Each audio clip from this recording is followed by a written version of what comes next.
नमस्कार। अनिबात के इस एपिसोड में आप सभी श्रोता दर्शकों का स्वागत है। हम लोग आज ये जो हम लोग का 3 पार्ट सीरीज़ है उसमें हम दूसरे पार्ट में हैं और इसमें हम लोग प्राइस के बारे में बात करेंगे। फर्स्ट पार्ट में हम लोगों ने मनी के बारे में बात किया था और हमारे साथ आज कुमार जी हैं। सो कुमार जी, हम लोग कॉन्वर्सेशन कैरी करेंगे दूसरे पार्ट में। और प्राइस जो है हमारे देश में, ये लोगों का धारणा है कि प्राइस एक चीज़ का, मान लीजिए ये जो माइक्रोफोन जिसमें मैं बात कर रहा हूँ उसका एक प्राइस है, कीमत है 10,000, 20,000, 30,000 जो है वो प्राइस एक है। तो ये प्राइस कोई उपाय से फिक्स किया जाता है और जो व्यापारी हैं वो लोगों को ठगने के लिए जितना ज़्यादा हो सके उतना प्राइस ले लेता है, उतना दाम ले लेता है। जैसे स्कूल फ़ीस हो, एयर फेयर का फ़ीस हो, टैक्सी का फ़ीस हो, बस का किराया हो, रेलवे का हो या टैक्सी का हो, सब चीज़ में गवर्नमेंट को कंट्रोल करना चाहिए। तो ये जो है, तो प्राइस कैसे फिक्स होता है? सब्जी बाज़ार में हम लोग जो जाते हैं कोई तो फिक्स नहीं करता है, तो ये होता कैसे है? इसके कई तरीके हो सकते हैं इस बात को, चर्चा को बढ़ाने का, लेकिन एक वर्ड जो कैप्चर करता है प्राइस को, मुझे लगता है, और ये एक्चुअली स्कूल के बच्चों ने कल इसके बारे में काफ़ी खुद ही उसको वो बार बार बोल रहे थे।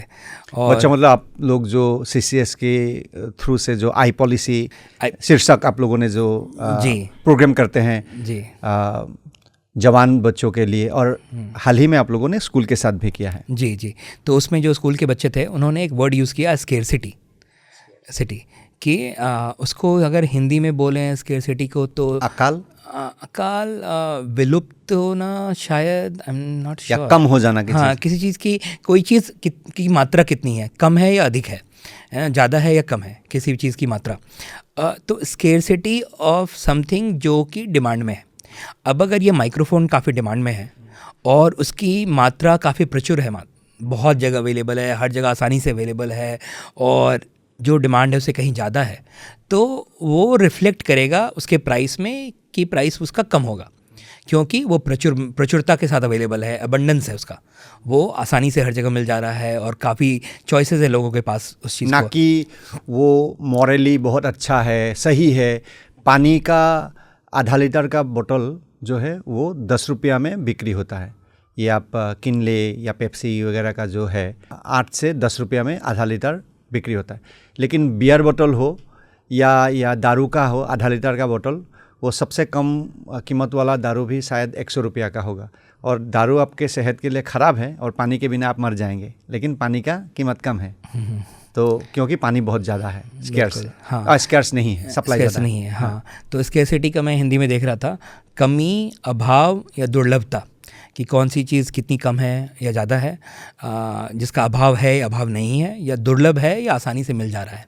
तो जो चीज़ ज़्यादा आसानी से मिल जाएगा, आप देखेंगे उसकी कीमतें काफ़ी कम होती हैं। आप चाय पीने के लिए निकलिए तो हर नुक्कड़ पे आपको चाय मिल जाएगा, है ना। तो उसका जो कीमतें हैं वो आपको 10 रुपये, 5 रुपये, 8 रुपये, 12-15 रुपये में मिल जाएगा कहीं भी नुक्कड़ पे।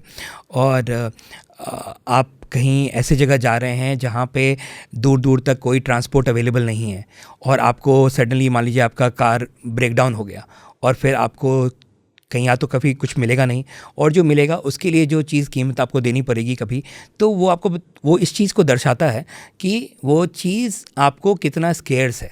तो अब अगर कोई वहाँ से गुजरा, एक बस गुजरी जिसके पास सीट अवेलेबल नहीं है या आपके लिए अवेलेबल करवा रहा है, तो उसका पूरा हक है कि वो आपसे वो अमाउंट चार्ज ना करे जो कि आपको किसी चलते फिरते बस स्टैंड पे चार्ज हो, है ना। क्योंकि चलते फिरते बस स्टैंड पे बहुत सारी बसें लाइन में लगी हुई हैं, आप बस ले सकते हैं, ट्रेन ले सकते हैं, प्लेन ले सकते हैं, cycle rickshaw, auto rickshaw, Uber, बहुत सारे ऑप्शंस हैं। अब आप कहीं वीराने में फंसे हुए हैं और वहाँ पे आसपास में कुछ नहीं है, और फिर जो आपको जो चीज़ मिलती है तो जो प्राइस होता है वो आपको किसी भी चीज़ की दुर्लभता, उसकी कमी या अभाव को दर्शाता है कि कोई चीज़ कितनी ज़्यादा कम है या अभाव है। और प्राइस कभी ज़्यादा होना किसी का, वो एक फिनोमेनन ऐसा नहीं है जो परमानेंट है।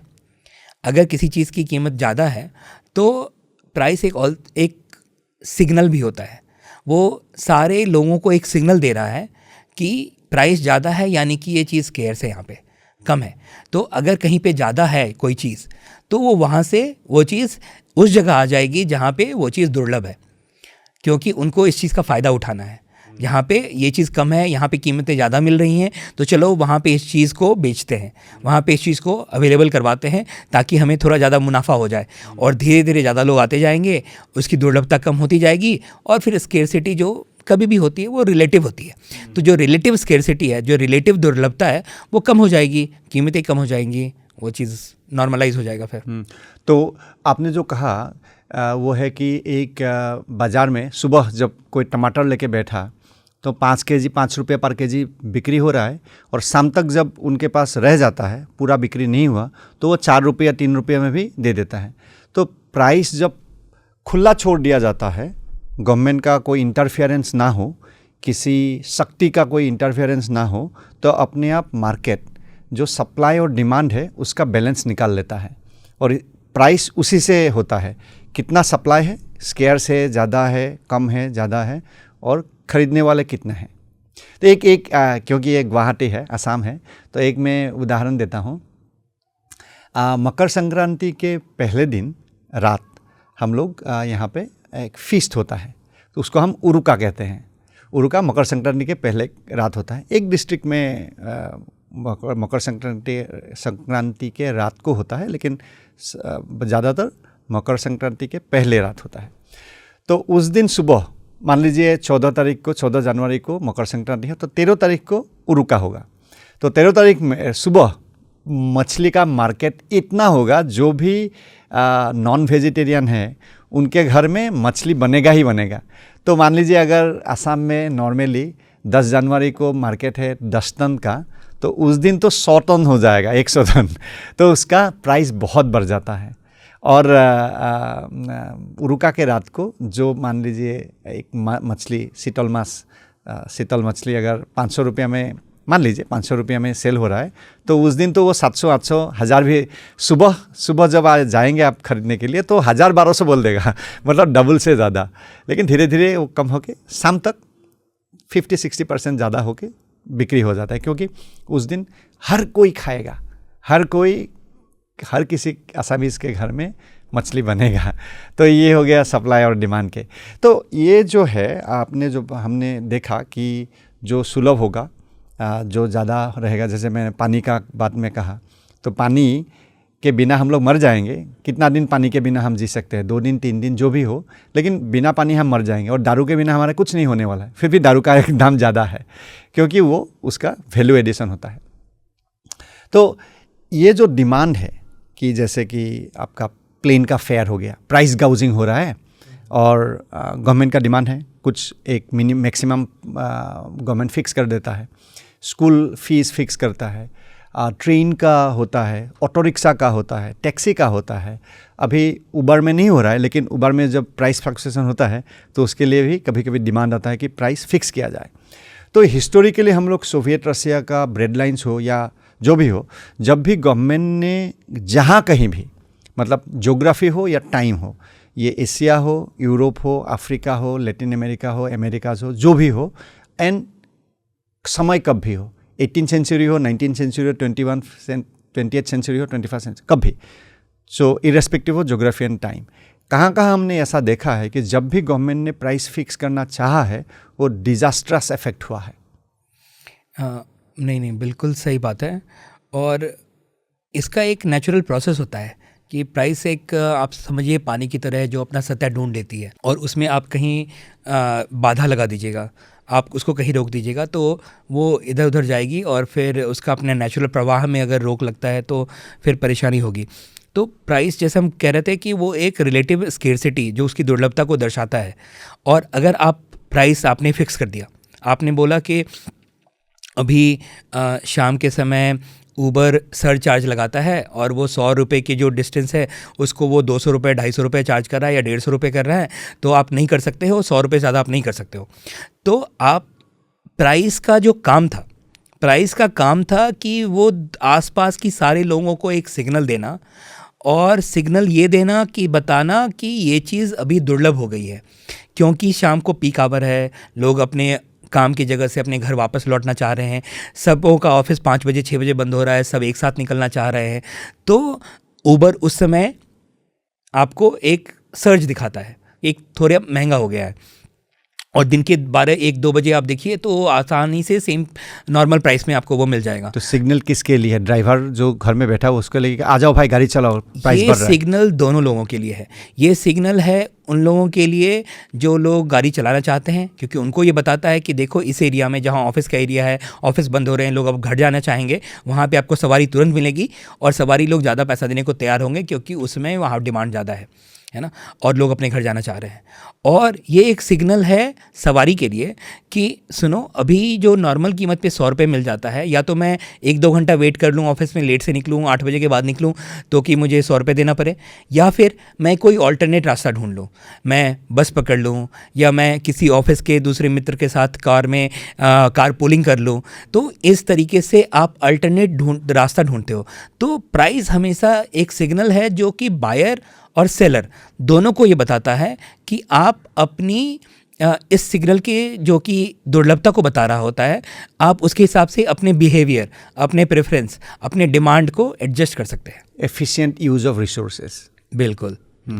तो प्राइस एक इंफॉर्मेशन सिस्टम है। एक मार्जिनल रिवॉल्यूशन एक ब्लॉग है और उनका एक वेबसाइट भी है, यूनिवर्सिटी, उन्होंने टाइलर कावन एक इकोनॉमिस्ट हैं और एलेक्स टैबरॉग, उन लोगों ने एक टेक्स्ट बुक लिखा है और उनका एक बहुत बढ़िया वेबसाइट है जहाँ पे कोई भी लोग जा करके इकोनॉमिक्स के बारे में सब कुछ पढ़ सकते हैं, इन सारी कॉन्सेप्ट के बारे में। तो उन्होंने प्राइस को एक बहुत अच्छे तरीके से डिफाइन किया है। उन्होंने बोला है कि price is a signal wrapped in an incentive. एक सिग्नल है जो इंसेंटिव के साथ रैप्ड है। तो हालांकि ऊबर का सर्ज लगा देना शाम के समय एक सिग्नल देता है लोगों को कि ये दुर्लभ हो गया है, बट ये एक ऑल्सो इंसेंटिव है। इट्स अ सिग्नल जो कि एक इंसेंटिव के साथ रैप्ड है। इंसेंटिव दे रहा है कि सुनो, आप कहीं ऐसे जगह ऊबर लेके अपनी गाड़ी लेके गए हुए हो, शाम के समय जरूर 5-6 बजे यहाँ पहुँच जाना, क्योंकि आपको यहाँ पे कीमतें अच्छी रेट मिल जाएगी, इनकम अच्छा होगा, आप यहाँ पहुँच जाओ। So it is also incentive. और कंज्यूमर के लिए भी इंसेंटिव है कि वो टाइम यूज़ मत करो, दूसरा कुछ करो, कुछ और करो। तो इसमें अपने आप देखिएगा कि एक ऑटोमेटिक नेचुरल प्रोसेस है, एक बैलेंसिंग हो जाती है कि बैलेंसिंग ये हो रहा है कि सप्लाई बढ़ रहा है, क्योंकि दूर दूर से लोग ऊबर वाले अब आ रहे हैं यहाँ पे, ऑफिस वाले एरिया से अब लोगों को ले जाने के लिए अपने अपने घर, और ऑफिस वाले जो हैं वो ऑल्टरनेट रास्ता ढूंढ रहे हैं, तो डिमांड थोड़ा कम भी हो रहा है, सप्लाई बढ़ रहा है और डिमांड कम हो रहा है, और तो जो सर्च था वो धीरे धीरे कम होने लगेगा। तो it's a price is a signal जो कि एक इंसेंटिव के साथ रैप्ड है। तो ये प्राइस जो ये इंफॉर्मेशन सिस्टम है उसको रोकने का जो डिमांड है कि प्राइस बढ़ना मतलब प्राइस गाउजिंग है और हम लोग प्लान इकोनॉमी करेंगे।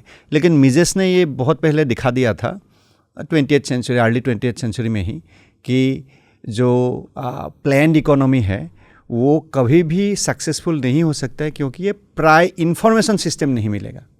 तो उनके बारे में हम थोड़ा बात करते हैं, सिर्फ मिजेस के बारे में नहीं, जो उन्होंने बताया था कि कैसे हम अगर सोफिस्टिकेटेड AI सिस्टम हो, लार्ज डेटा क्रंचिंग जो एबिलिटीज़ हो गया है, अब की जो प्लान इकोनॉमी सपोर्टर है अब का 21st सेंचुरी का, वो लोग कहते हैं कि 20th सेंचुरी में हमें इंफॉर्मेशन हम लोग सही तरह से कैलकुलेट नहीं कर पा रहे थे। जैसे इंडिया में स्टील प्रोडक्शन कहाँ कितना होगा, सब एलोकेट होता था, ये रेलवे वैगन के लिए, ये डैम के लिए, ये लोगों का घर के लिए, ये स्कूटर के लिए, ये बसेस के लिए। तो एलोकेशन में हमने क्या देखा कि कभी भी हम लोगों ने सही जगह में नहीं ले पाए, क्योंकि हम लोग प्राइस क्योंकि नहीं है तो हम लोगों को ये पता नहीं है कि कहाँ पे कितना चाहिए। और अगर आर्गुएबली हम कहें सोवियत रशिया का फॉल, तो जो लंबा दर्शक देख सकते हैं, अगर वो लोग टाइप करें गूगल में या कहीं किसी भी सर्च इंजन में कि सोवियत रशिया ब्रेड लाइंस, सो रोटी के जो लाइंस हैं, वो देखने से कितना डर लग जाता है कि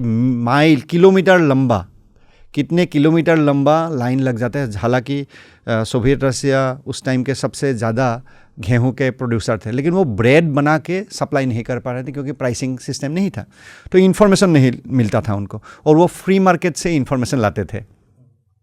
तो जैसे कि एक नर्स का तनख्वाह कितना होना चाहिए, एक डॉक्टर का कितना होना चाहिए, डॉक्टर का ज़्यादा क्यों होना चाहिए, दोनों का सर्विस इम्पोर्टेंट है। नर्स के बिना भी रोगी मर जाएंगे और डॉक्टर के बिना भी मर जाएगा। तो दोनों के जो सर्विस है उसमें सैलरी का अंतर क्यों है?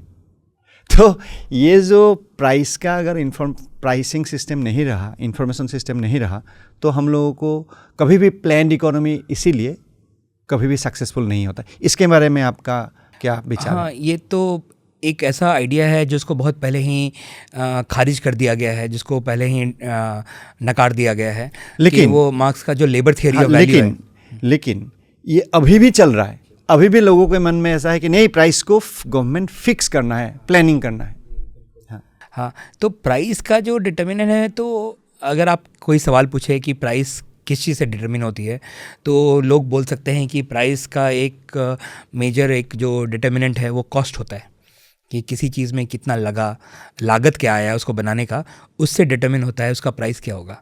तो इकोनॉमिक्स और जो हिस्ट्री है और जो इकोनॉमिक्स जो साइंस है वो बहुत क्लियरली कहता है, और ये डिबेट सेटल्ड है कि प्राइस का कॉस्ट से कुछ लेना देना नहीं है। जब आपने बोलने वाले थे, मैंने वो दूसरा बोल दिया कि मार्क्सिस्ट थ्योरी में लेबर थ्योरी ऑफ वैल्यू, तो उसमें भी प्रॉब्लम ये है कि आप कैसे कह सकते हैं कि एक लेबर का वैल्यू क्या है नहीं, विदाउट फ्री मार्केट। हाँ, आप जैसे बता रहे थे कि नर्स का 1 घंटे का टाइम जो लगा, और जो डॉक्टर का 1 घंटे का टाइम लगा, और जो उसी हॉस्पिटल में कोई जो रिसेप्शनिस्ट है उनका 1 घंटे का टाइम, जो सफाई कर्मचारी है उनका 1 घंटे का टाइम, सबका 1 घंटे का टाइम बराबर होगा। क्योंकि अगर आप बोलोगे कि किसी भी चीज़ की वैल्यू कितना टाइम लगा उस पर डिटरमिन है, तो 1 घंटा ही सब में लगा। तो अगर सबका 1 घंटा बराबर है तो फिर सब सेम प्राइस होना चाहिए, है ना। लेकिन ऐसा तो है नहीं, है ना। कोई चीज़ ज़्यादा है, कोई चीज़ कम है, उसका तो अगेन, और मैं वापस वही स्केर्सिटी वाली बात पे आऊँगा कि वो चीज़ इस चीज़ से डिटरमिन होती है कि कौन सी चीज़ ज़्यादा स्केर्स है, ज़्यादा दुर्लभ है, या कौन सी चीज़ ज़्यादा प्रचुर मात्रा में अवेलेबल है।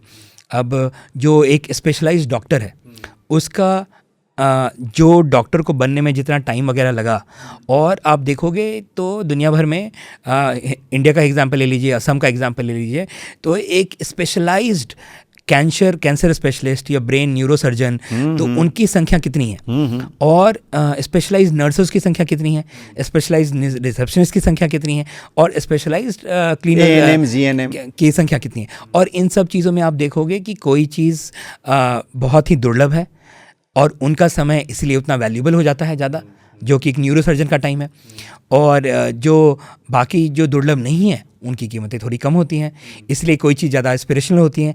आप किसी बच्चे से पूछिए तो वो नहीं बोलेगा कि मैं एक रिसेप्शनिस्ट बनना चाहता हूँ बड़े होकर, कोई नहीं बोलेगा मैं सफाई कर्मचारी बनना चाहता हूँ। बहुत कुछ लोग बोल सकते हैं शायद मैं नर्स बनना चाहती हूँ, लेकिन बहुत कम होंगे। लेकिन जब बहुत लोग बोलेंगे कि मैं डॉक्टर बनना चाहता हूँ, है ना, तो इससे क्लियर भी बनता है कि, और ये लोगों को इंस्टिंक्ट है, उनको पता है कि इन सब किसी चीज़ों का लेबर थ्योरी ऑफ वैल्यू से कुछ लेना देना नहीं है, कि जो किसी की वैल्यू जो है वो इस चीज़ से डिटरमिन होती है कि वो दुर्लभ हो। और हर इंसान का ये पहल होना चाहिए कि मैं, अगर आप अपने लिए, अपने परिवार के लिए कुछ अच्छा करना चाहते हैं, तो आप अपने आप को सबसे ज़्यादा दुर्लभ कैसे बनाएं। दुर्लभ उस चीज़ में, दुनिया में आप इकलौते ऐसे होने चाहिए, ऐसे चीज़ में होने जिसका डिमांड हो। दुर्लभ अपने आप में हो जाना जैसा कोई नहीं है, और जिसको कोई डिमांड भी नहीं कर रहा तो कोई वैल्यू नहीं होगा। दुर्लभ ऐसी चीज़ में होना चाहिए जिसको बहुत लोग डिमांड कर रहे हैं। विराट कोहली को इतने एडवर्टाइजर्स इतना पैसा देने को तैयार हैं, महेंद्र सिंह धोनी को इतना देने को तैयार हैं, उसका कारण क्या है? उसका कारण बस सिंपल ये है कि विराट कोहली, महेंद्र सिंह धोनी दुनिया में एक ही है ना, और उनका जो पारगताली है, उनका जो एक्सपर्टीज़ है, वो करोड़ों लोग देखना चाहते हैं, डिमांड है। उनके जो दुर्लभ क्वालिटी है उसका वैल्यू करोड़ों लोग देते हैं। बिल्कुल बिल्कुल। और जिस चीज़ का डिमांड नहीं होगा उसका ऑटोमेटिकली वैल्यू फिर चला जाता है, और वो चाहे दुर्लभ एक्सपर्टाइज हो नहीं हो। हाँ। तो हर कोई उस चीज़ में एक्सपर्टीज़ हासिल करे, तो कल को अगर स्कूल के बच्चे वो, और ये ऑटोमेटिक ह्यूमन इंस्टिंक्ट है, लोगों को पता होता है, ह्यूमन एक इंस्टिंक्ट से के थ्रू वो जानते हैं कि आप अपने आप को ऐसी चीज़ में एक्सपर्ट बनाइए जिसका बहुत डिमांड हो और जो बहुत कम लोग हों, तो फिर आपका वैल्यू अपने आप बढ़ जाएगा, आपकी प्राइस ज़्यादा हो जाएगी, है ना। मैं फाइनल ये आपसे पूछूंगा कि जो हम सोचते हैं कि प्राइस गाउजिंग का सॉल्यूशन एक ही चीज़ है, गवर्नमेंट कंट्रोल। ये आप कैसे देखते हैं कि प्राइस किसी चीज़ का बढ़ गया, बहुत ज़्यादा बढ़ गया? मान लीजिए कोविड टाइम से लॉकडाउन हो गया, अभी वेजिटेबल्स का सप्लाई, या आपका मोनोपोलिस्टिक नेचर है, इलेक्ट्रिसिटी सप्लाई, तो या कंपटीशन से कंट्रोल हो जाता है। इसीलिए प्राइस को कंट्रोल करना तो मार्केट का है कि कंपटीशन हो और फ्री एंट्री हो, आप आर्टिफिशियली रोक टोक ना लगाएं ताकि नया प्लेयर आ सके। उबर आ गया, हम लोगों को याद है, हम लोग जब दिल्ली में एयरपोर्ट में लैंड करते थे, एयरपोर्ट से दिल्ली जाने के लिए कितना ज़्यादा किराया था, अभी तो कितना कम हो गया है, एक ऑटो फेयर जैसा हो गया वो पहले के टाइम में, और मनी वैल्यू कम हो जाने के बावजूद कम हो गया है किराया। तो नया प्लेयर आएगा, नया प्लेयर आके कंपटीशन करेगा। लेकिन जो लोगों का सोचना है कि उबेर हो जो कंपटीशन के कारण कम किया हो, फिर भी कभी कभी ज़्यादा हो जाता है, नया एरोप्लेन हो, तो इस सब में जो डिमांड है कि गवर्नमेंट ही कंट्रोल करेगा, तो ये हम कैसे करेंगे कि प्राइस गाउजिंग जब होता है, प्राइस बहुत ज़्यादा बढ़ जाता है, तो how do we control it? नहीं, मैं वापस उसी उदाहरण का एग्जांपल दूंगा कि आप शाम के 6 बजे ऑफिस से घर जाने के लिए बहुत लोग निकल रहे हैं, और अब सरकार को दिख रहा है और लोग डिमांड कर रहे हैं कि ऊबर हमें लूट रहा है, कि ऊबर जो 100 रुपये में मैं 2 बजे दिन में आया था, और ऊबर अभी ये 250 रुपये क्यों चार्ज कर रहा है, 200 रुपये क्यों चार्ज रहा है, ये हमें लूट रहा है। तो सरकार बोलेगी अच्छी बात है, मैं कानून लगा देता हूँ, 100 रुपये आने का, 100 रुपये जाने का, 24 घंटे सेम रेट रहेगा। रात के 12 बजे आप जाइए या शाम के 6 बजे जाइए, सुबह के 10 बजे जाइए, सेम रेट रहेगा। ठीक है, प्राइस गाउजिंग ख़त्म हो गया, आपने कानून बना दिया इसके ऊपर, तो क्या प्राइस गाउजिंग ख़त्म हो गया? तो इसका इफ़ेक्ट क्या होगा, इसका इम्पैक्ट क्या होगा? सिंपल सा इम्पैक्ट है, शाम के 6 बजे जब सारे लोग निकलेंगे तो उस समय आपको कोई ऊबर नहीं मिलेगा, आपने कानून बना दिया। क्योंकि प्राइस जो कि एक सिग्नल था रैप्ड इन एन इंसेंटिव, वो आपने तोड़ दिया, उसको आपने कैंची से काट दिया है। अब किसी को ये सिग्नल नहीं गया कि यहाँ पे मुझे ज़्यादा पैसा मिल सकता है, तो कोई दूसरा दूर में ऊबर वाला जो बैठा हुआ था वो इस बिजनेस एरिया में, इंसेंटिव नहीं है, इंसेंटिव उसका खत्म हो गया, वो इधर नहीं आएगा, उसको कोई सिग्नल नहीं गया, कोई इंसेंटिव नहीं है उसके पास। और जो लोग ऑफिस से बाहर निकले उन सबको पता है कि जो ऊबर मिलेगा वो 100 रुपये में जाएगा, क्योंकि कानून है, कानून को आप तोड़ नहीं सकते।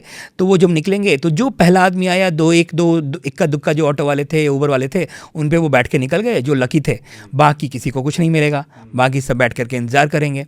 तो आपके पास 2 ही चॉइस है, या जब कभी भी इस तरह के प्राइस में आप बाधाएं या हस्तक्षेप लगाते हैं तो वो चीज़ ऑटोमेटिक या तो विलुप्त हो जाएगी, गायब हो जाएगी, स्केर्सिटी बना रहेगा, या फिर ब्लैक मार्केट में चला जाएगा।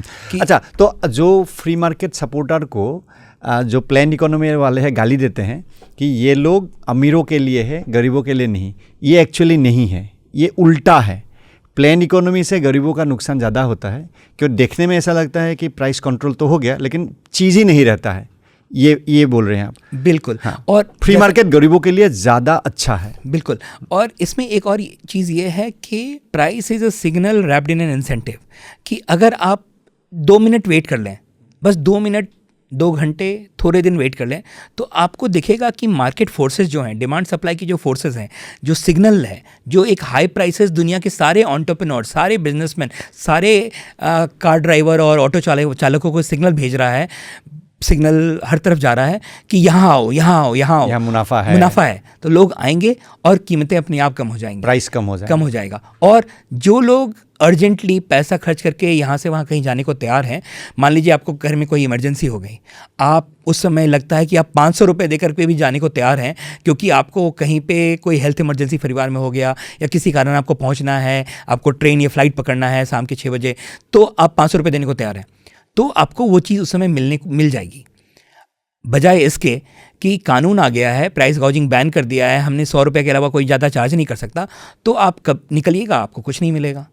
तो एक तो ये है कि मार्केट में स्टेबलाइजिंग फोर्स से प्राइस अपने आप कम हो जाएगा, बट उसके लिए ये होना बहुत ज़रूरी है, जो आप पहले कह रहे थे, वो ये कि फ्री एंट्री एग्जिट होना चाहिए, कंपटीशन होना चाहिए, लोग आपस में आ सकें, अंदर उस मार्केट को एंटर कर सकें, उससे निकल सकें, और साथ में लोगों को मुनाफा कमाने का, प्राइस खुद डिटरमिन करने का फ्रीडम होना चाहिए। अगर आप उस बीच में हस्तक्षेप कीजिएगा तो नुकसान लोगों का ही है। तो कुमार जी, ये अच्छा टाइम है हमें इंसेंटिव पे जाने के लिए, हमारा थर्ड पार्ट प्रॉफिट में जाने के लिए। तो थैंक यू कुमार जी ये डिस्कशन के लिए। हम अगले थर्ड पार्ट में प्रॉफिट का डिस्कस करेंगे। Thank you. धन्यवाद।